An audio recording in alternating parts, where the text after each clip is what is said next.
Boa noite a todos. Foi sugerido, que nós hoje, como convidados que fomos para falarmos aqui hoje, fora do cronograma oficial, que usássemos justamente essa data, considerada o Dia do Amigo, e assim que comentássemos algo sobre aquilo. E consideramos isso extremamente importante, porque por várias razões a gente entende que quando Jesus propõe que nos amemos uns aos outros como Ele nos ama, e que os seus verdadeiros discípulos serão reconhecidos por muitos se amarem, e Ele estende esse amor que vai além das fronteiras da união dos amigos, até mesmo entre aqueles que se consideram nossos inimigos. Então é a essência mesma da construção real e objetiva da proposta de Jesus para toda a humanidade, considerando que desta forma, com esta conquista, com esta elevação dos sentimentos, nós verdadeiramente experimentaremos o que há de melhor no universo para nos complementar como seres universais. Assim, inicialmente, nós informamos que o dia 20, como está divulgado na Argentina e pelo resto do mundo, 20 de julho, ele foi um dia escolhido primeiramente pelos argentinos, que formulou um decreto e escolheu esta data. Houve um autor, um decreto oficial que foi passado pelas autoridades, lembrando inclusive o dia em que o homem teria pisado na Lua, ou quando foi lançado o foguete à Lua, demonstrando que esta conquista que vai além das fronteiras da Terra, ela representa muito bem as grandiosas conquistas que o homem pode fazer quando ele se permite, dentro do estilo gregário, desenvolver a empatia no grau mais alto possível, desenvolvendo assim a amizade sem fronteiras, a amizade sem barreiras, ou seja, a amizade incondicional, capaz de superar qualquer coisa, qualquer distância. E a maioria dos países que também comemoram o Dia dos Amigos, ou o Dia do Amigo, escolheram também, por esta influenciação da Argentina, o dia 20 de julho. Mas também existe o dia 30 de julho, que é considerado o Dia Internacional da Amizade. Em alguns países também, o dia 18 de abril, que para nós, espíritos, é uma data significativa, porque foi em 18 de abril que houve o lançamento de O Livro dos Espíritos, abrindo assim um novo leque de informações, capaz de remover barreiras, preconceitos, ignorâncias, para colocarmos numa dimensão superior, criando uma era nova para a humanidade.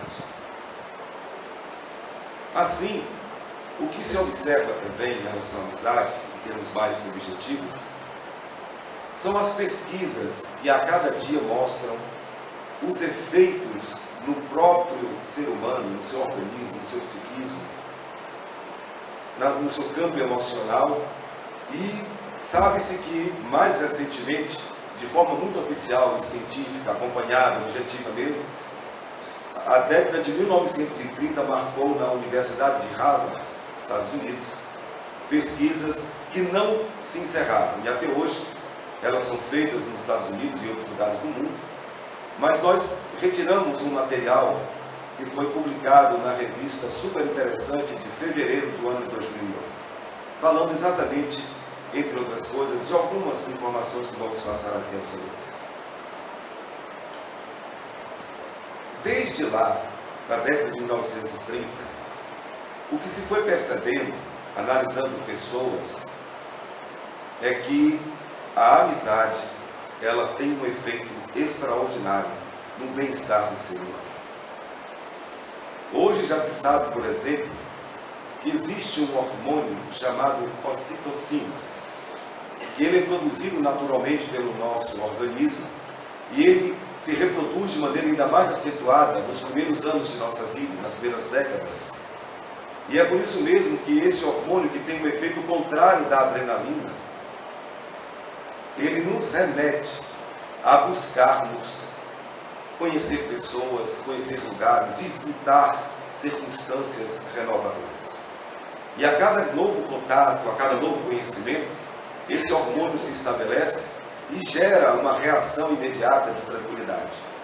A adrenalina, que é um hormônio que, quando produzido em escala excessiva, ele produz também o estresse. A ocitocina seria o antídoto da adrenalina nesse sentido, de que quanto mais se conhece pessoas novas, se faz novas amizades, mais a citocina elimina o estresse provocado pela adrenalina. Tudo isso já observado do ponto de vista orgânico.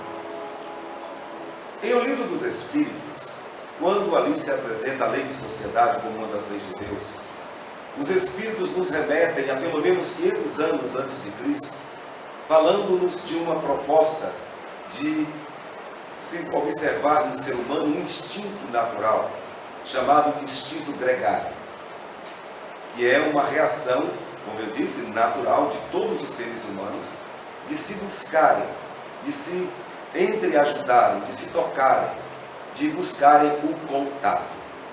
E o princípio deste instinto gregário, ele vai desde os primórdios do nascimento do espírito, como poderíamos verificar no livro Evolução e dos Mundos de André Luiz, psicografia de Chico Xavier, que demonstra que quando Deus cria as mônadas celestes, os espíritos em seus primeiros momentos, ainda como uma centelha divina, desprovido de conhecimento e sem uma natureza ainda formada, ao iniciar os primeiros passos do processo da evolução, dessa grande trajetória para o retorno a Deus de forma esplendorosa e perfeita, totalmente planificada, ali em forma de leptóteques, em contato com o sílex, um tipo de argila, os seres inicialmente são impulsionados pelos espíritos tutelares, no caso do nosso planeta Terra, entre eles a liderança de Jesus, provocando a mobilização inicial. E nesta mobilização, num conglomerado de seres criados por Deus, ali começa-se a surgir o embrião de um dos principais sentidos da natureza humana, que é o tato. E quando falamos contato, estamos nos referindo a isso, a contactarmos, a nos unirmos, estarmos com tato. Já bem direcionada a ideia, a palavra, na sua semantologia, para o sentido do tato, e ele é o mais importante em termos de percepção. É o primeiro e ele será sempre o que vai comandar todos os outros sentidos que vão surgindo a partir daí. Então vejo que isso já está na natureza humana. O gregarismo, a lei de sociedade e todo o processo de evolução nos dão hoje como consequência o que os cientistas percebem, entre outras reações, a criação da ocitocina, diretamente ligada ao contato, à aproximação, à amizade. Bem, mas no primeiro momento da criação da citocina, nas primeiras décadas da existência humana, observa-se um fenômeno que nós poderemos facilmente identificar, talvez, aqui agora mesmo.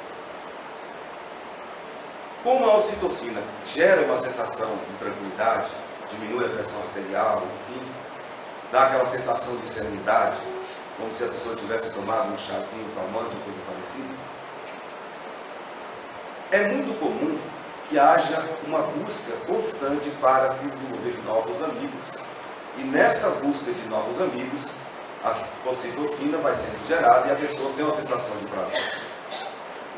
Porém, com o passar do tempo, algo que deve merecer agora a nossa reflexão um pouco mais madura, passa a acontecer.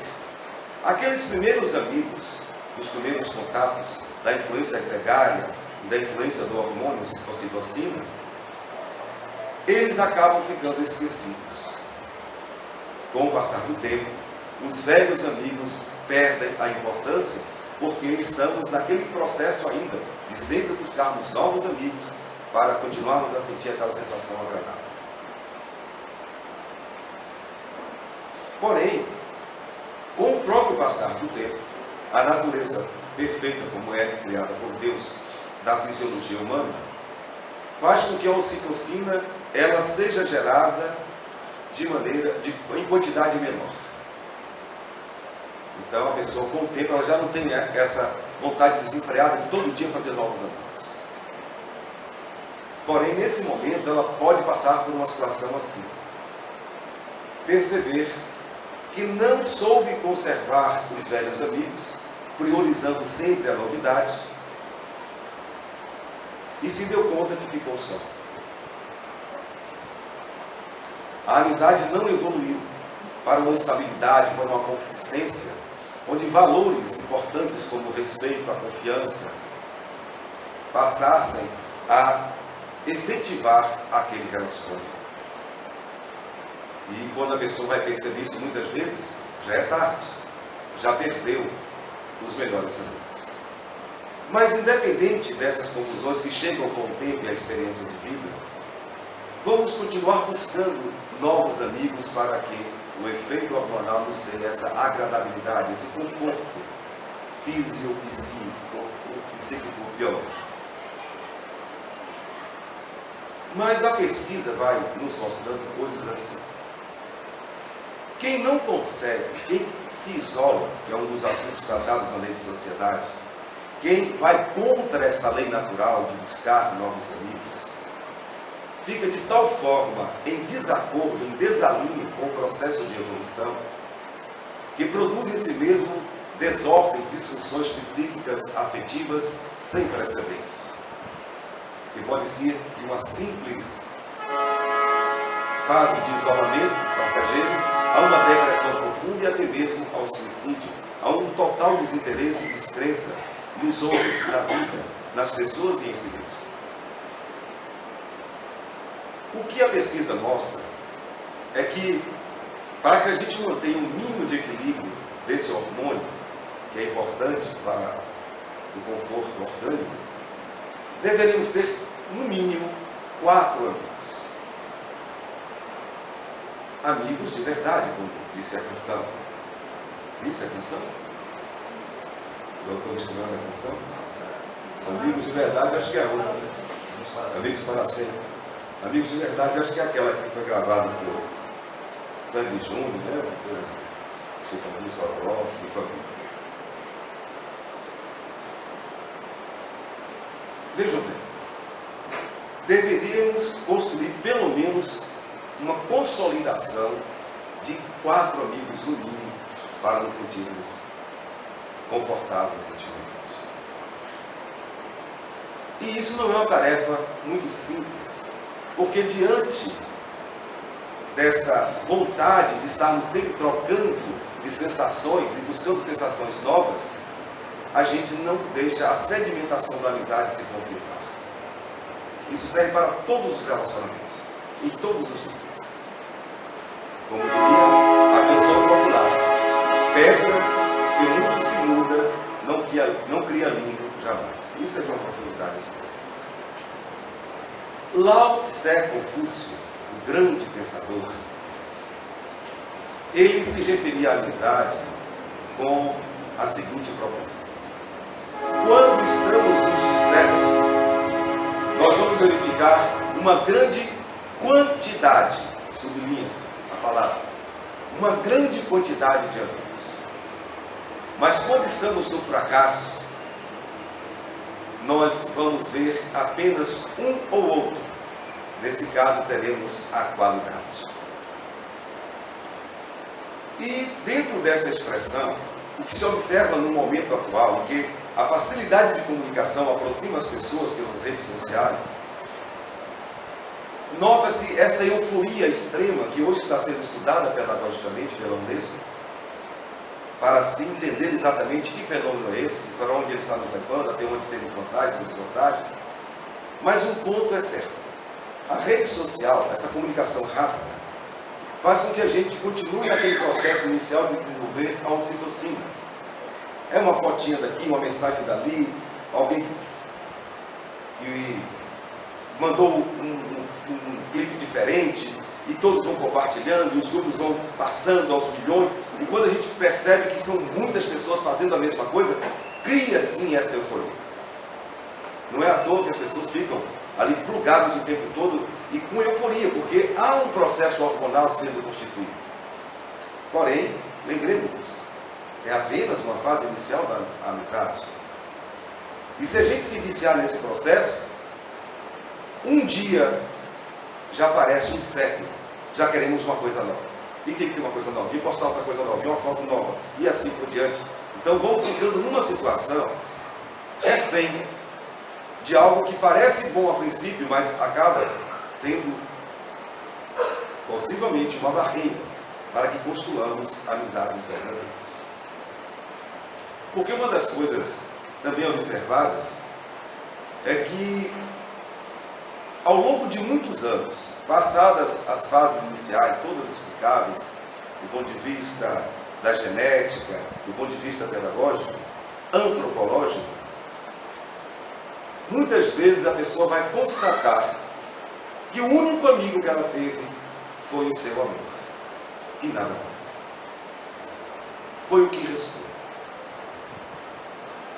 E isso fez com que a Unesco passasse à frente a ideia de que o grande número de separações de casais que fizeram o enlace matrimonial para constituírem família, para se consorciarem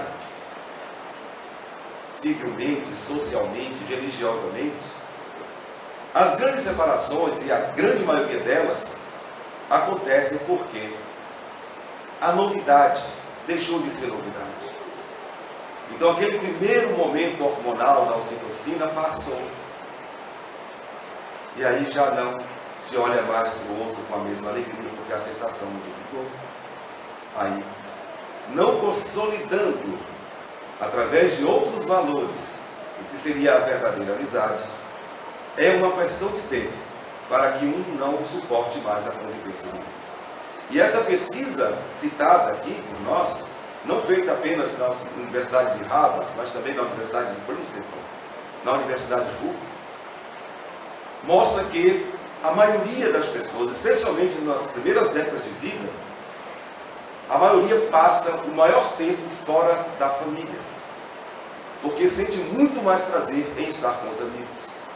Em qualquer situação, em barzinhos, em festas, praticando esportes, qualquer situação.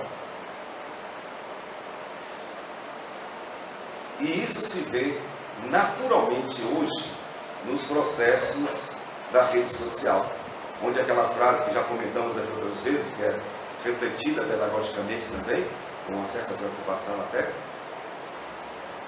aquela que diz assim, que nas redes sociais há uma facilidade tão grande de se comunicar com novas pessoas, ou com pessoas que estão distantes fisicamente, que a gente se aproxima dos que estão longe, e a gente se afasta dos que estão próximos. E isso é fato confirmado nas observações das reações humanas. Então nós outros, atualmente, num nível talvez mais lúcido de esclarecimento, oferecido pela própria doutrina espírita, em relação à finalidade da existência e da construção do amor a um maior número possível de pessoas, de uma amizade que se consolide a cada dia, deveremos cuidar melhor deste processamento. Ainda ontem tivemos de novo o WhatsApp suspenso por uma ação judicial e depois retirada pelo Supremo Tribunal. Porque a rede social facilita a comunicação de tal maneira que a criminalidade chegou num ponto tal, pela facilidade de comunicação, que não há sistema de segurança mundial que dê conta. E aí estamos diante da polêmica. A liberdade de expressão foi colocada. Mas, sem querer fechar a questão, apenas abrindo-a, se todos nós estamos sendo vítimas das organizações criminosas que se unem de maneira muito importante, e o que eles fazem do ponto de vista criminal afeta toda uma sociedade, porque a expansão da criminalidade gera uma insegurança descomunal na sociedade. Por isso que nós consideramos que esse assunto tem que ser muito mais ampliado. Não pode ser apenas um ministro a pensar e decidir. Porque se há liberdade de expressão, sim, mas também existe o respeito aos direitos. E a Constituição brasileira é clara em dizer que todos nós somos livres e temos o direito de ir e vir. E o Livro dos Espíritos também nos coloca a necessidade de respeitarmos as leis, de respeitarmos as religiões, de respeitarmos as pessoas. Então, se dentro do agrupamento social existem aqueles que se utilizam dos mecanismos de comunicação para promover o crime, é lógico que as instituições que são organizadas para isso precisam se colocar.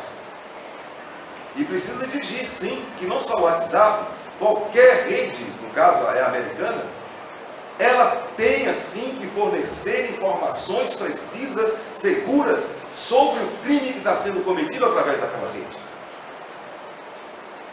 Se existe um campo telefônico, por que não vai ter para o WhatsApp? Então lamentamos que a justiça brasileira ainda não entenda a gravidade do problema. Porque simplesmente a criminalidade unida, mais do que o Estado que é desunido, está simplesmente acabando com a tranquilidade do país. É uma questão nacional, para não dizer mundial, já que o Brasil está na rota do tráfico mais importante de drogas para o mundo inteiro, sustentando assim uma criminalidade, uma quantidade de mortalidade fora do comum, matando mais do que todas as guerras juntas. Então é um problema grave, sim, e isso precisa ser pensado. Aí é claro, quem está no WhatsApp vai queixar. Ah, mas eu tinha que usar aquele horário, eu tinha que... Mas temos que pensar não só como egoístas, no meu lado e no lado de todos, porque esse problema afeta todo mundo.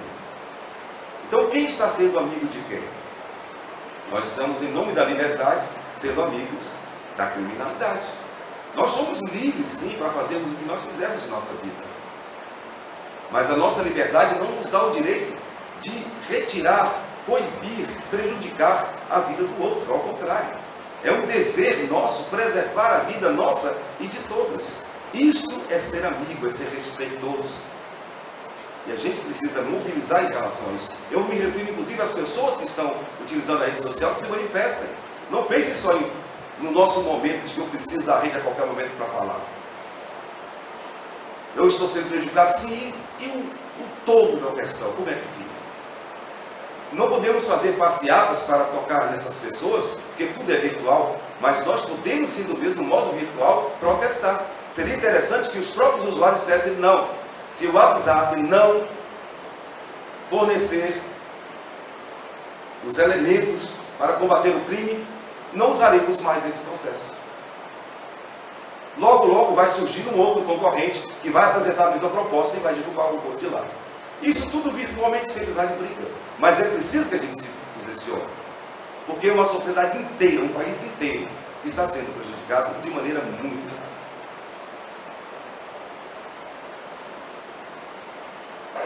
Assim, ficamos nós com esta tarefa de construirmos a amizade.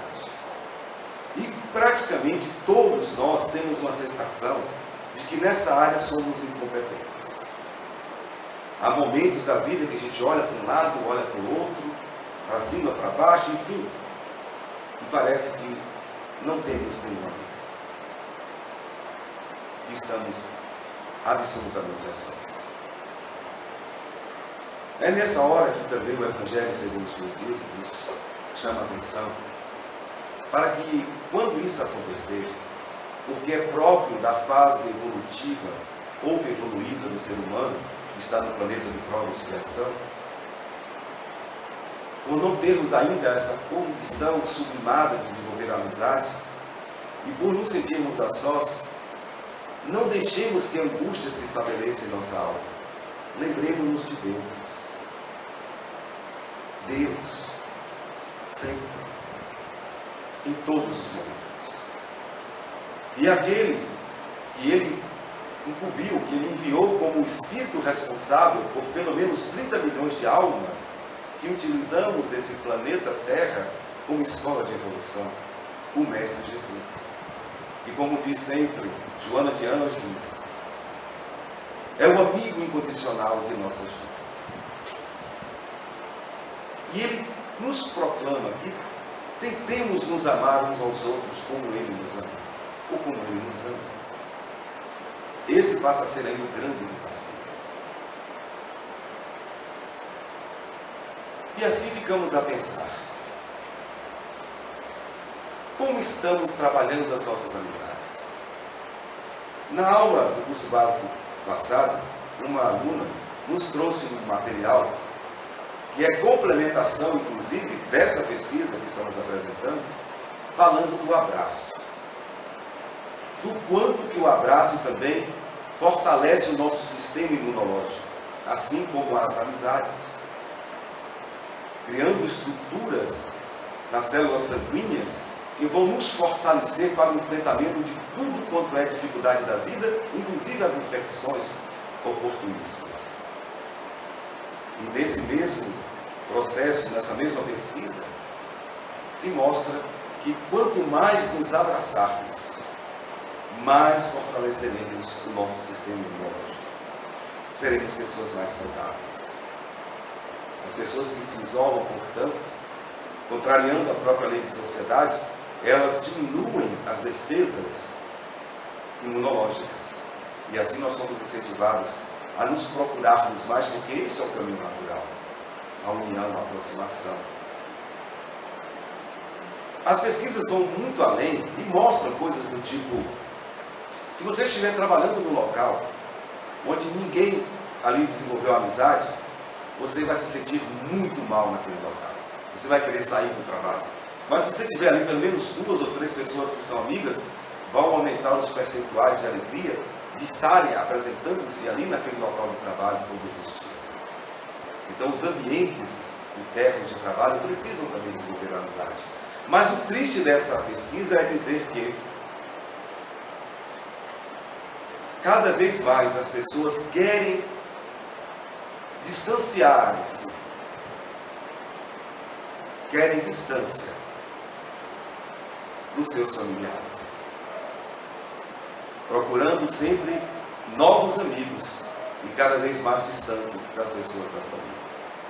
O que, para o ponto de vista espírita reencarnacionista, como é a doutrina, mostrando os efeitos da lei de ação e reação, do planejamento reencarnatório, e tudo aquilo que implica passarmos alguns anos nos agrupamentos familiares, em algo grave, porque com aquelas pessoas com as quais contraímos débitos em outras encarnações, com as quais temos pendências afetivas importantes, com essas pessoas deveremos trabalhar ainda com muito mais cuidado.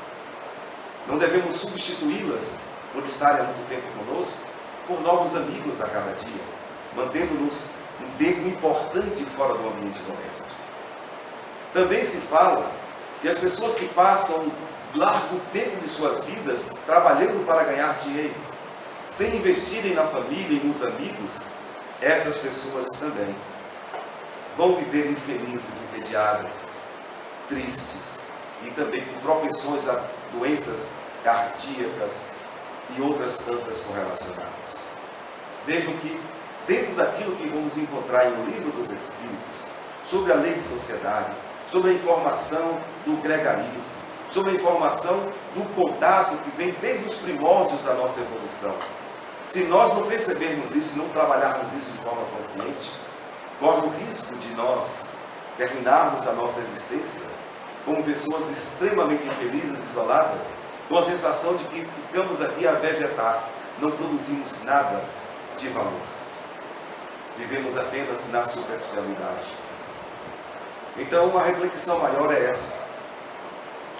Vamos investir mais nas amizades, lembrando que os novos amigos são necessários, sim, mas sem esquecermos dos velhos amigos. Essa é a proposta da doutrina espírita. Uma criança, é uma história de domínio público, que nós trabalhamos hoje no nosso Educandário Esperança, onde trabalhamos também a ideia do dia do amigo com os nossos alunos. Uma criança, um jovem, melhor dizendo, chegou em sua casa, esbaforido, e disse à sua mãe: "Ô mãe, eu vou ao hospital. A mãe tomou um susto. Como assim, filho? Hospital? Você nunca foi ao hospital? Você nunca nem falou de doença? O que está acontecendo? Não, mãe, não sou eu não. É um amigo meu, a senhora não conhece, é um amigo meu. Ele está doente, eu quero visitá-lo. Meu filho, esse negócio de visitar o hospital é coisa boa. Você pode sair de lá com alguma doença, mãe. Eu preciso ir lá visitar meu amigo, é uma questão de urgência. Meu coração está pedindo isso, ele é muito amigo meu. Eu passo horas e horas da minha convivência com ele, trocamos ideias. Ele é realmente um grande amigo. E nós somos amigos, na verdade, muito amigos. E a mãe disse, já com uma certa raiva, não, meu filho, você não vai. Eu não vou deixar que você faça isso. O que é que seu filho, seu amigo tem? Qual é a doença dele? Ah, mãe, ele tem um tumor no cérebro. E pelo visto, é algo assim que já está chegando ao fim. A sua existência. Não tem muitos recursos. Por isso eu quero ir lá ver. De jeito nenhum. Você não vai não. Ainda mais agora que está vendo que não tem mais jeito. O que é que você vai fazer lá? O jovem deu as costas à sua mãe, infelizmente. A cena foi desagradável. E foi visitá-lo ali. Algumas horas depois ele voltou. Vermelho. Chorando muito. E a mãe disse, eu não te falei para não ir? Eu sabia que isso não ia ser bom.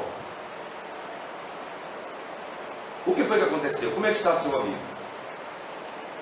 Você há de concordar comigo que foi uma péssima ideia essa, não foi?